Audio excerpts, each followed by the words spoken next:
Kashi news channel, सच है तो बोलेगा। काशी के विश्वेश्वरगंज खाद्यान्न मंडी में इन दिनों व्यापारियों के लिए मुश्किलों का सामना करना पड़ रहा है। महाकुंभ के दौरान श्रद्धालुओं के पलट प्रवाह से यहां रोजाना लगभग 50 करोड़ रुपए का घाटा हो रहा है। शहर में भारी वाहनों की एंट्री को पिछले 10 दिनों से रोके जाने के कारण मंडी में माल की आपूर्ति प्रभावित हो रही है। विश्वेश्वरगंज भैरवनाथ व्यापार मंडल के अध्यक्ष प्रतीक गुप्ता ने बताया कि कुंभ मेले के दौरान बड़ी संख्या में श्रद्धालु वाराणसी आ रहे हैं, लेकिन प्रशासन द्वारा बिना किसी पूर्व सूचना के भारी वाहनों की शहर में एंट्री रोक दी गई है। इस फैसले के कारण व्यापारियों के मालवाहक वाहन बॉर्डर पर फंसे हुए हैं और व्यापारियों के पास माल नहीं पहुंच पा रहा है। इस कारण व्यापारी अपनी आवश्यक वस्तुओं एक ग्राहकों तक नहीं पहुंचा पा रहे हैं, जिससे व्यापार में भारी नुकसान हो रहा है। प्रतीक गुप्ता ने कहा कि इस मंडी में एक दिन का कारोबार 50 करोड़ रुपए से भी ज्यादा होता है।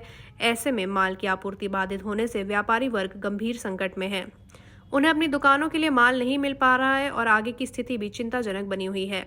अन्य व्यापारी राहुल जायसवाल ने बताया कि उनके यहाँ चीनी और तेल घी का व्यापार होता है और वर्तमान में उनके माल का स्टॉक भी फंसा हुआ है। इस स्थिति में उन्हें न केवल माल की कमी का सामना करना पड़ रहा है, बल्कि शादियों के सीजन के दौरान सामानों के दामों में भी बढ़ोतरी हो रही है। उन्होंने कहा कि चीनी की कीमत में 150 रुपए प्रति कुंतल का इजाफा हुआ है, जिससे कालाबाजारी की संभावना भी बढ़ सकती है। व्यापारी वर्ग प्रशासन से समाधान की उम्मीद कर रहा है। प्रतीक गुप्ता और राहुल जायसवाल ने प्रशासन से अपील की है कि वे समस्या का हल निकालें और मालवाहक वाहनों को जल्द से जल्द अनुमति दे, ताकि व्यापार में नुकसान कम हो सके। क्या डिमांड है अभी आप लोगों की? व्यापार में भैया देखिए बहुत नुकसान हो रहा है, जिसके वजह से जो माल हम लोग को भेजना है दिन में भेज नहीं पा रहे हैं। रात को 11-12 बजे टाली की व्यवस्था करके दुकानदारों के पास भेज रहे हैं। टाली वाले भी मनमाना भाड़ा मांग रहे हैं, जिसके वजह से हम लोग को दिक्कतों का सामना करना पड़ रहा है। और जब मंडी में चीनी यूनी की गाड़ी नहीं आएगी तो व्यापारी बेचेगा कहाँ से? ये बहुत बड़ी समस्या है। हम लोग कितना स्टॉक करके रखेंगे? मान लीजिए एक दिन 2 दिन 3 दिन का माल स्टॉक करके रखेंगे। और जब व्यापारी का माल आ नहीं पा रहा मंडी में, तो ग्राहकों का ऑर्डर भी ज़्यादा आ रहा है, जिसकी वजह से हम लोग को जहाँ 100 टीन देना है वो 500 टीन का ऑर्डर आ रहा है, तो हम लोग को देने में दिक्कतें आ रही हैं। हम तो सरकार से यही बोलेंगे, सरकार इसकी जल्द से जल्द व्यवस्था करे और व्यापारियों का जल्द से जल्द समस्या का समाधान करे। लगता है कितनी मशहूर ये मंडी? देखिए, विश्वेश्वरगंज मंडी पूर्वांचल की सबसे बड़ी मंडी है। यहाँ लगभग 5000 दुकानें हैं, छोटी बड़ी मिला के। और यहाँ बिहार तक के व्यापारी, गया तक के व्यापारी आते हैं अपनी खरीदारी करने के लिए।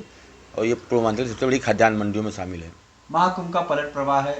पुलिस प्रशासन ने सारे रास्ते, सारे बॉर्डर सील कर रखे हैं। शहर में एंट्री पर निषेध है। बड़े वाहन नहीं चल रहे हैं, 4 पहिया वाहन नहीं चल रहे हैं। कल से टोटो और ई रिक्शा और टेम्पो पर भी लगाम लगेगी, वो भी बंद हो जाएंगे।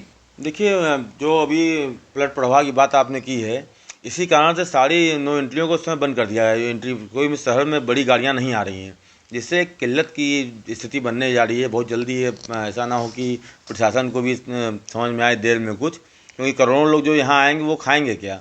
उनके लिए फल, दवा, अनाज, गल्ला इत्यादि सामान चाहिए। ये आवश्यक चीज़ें हैं।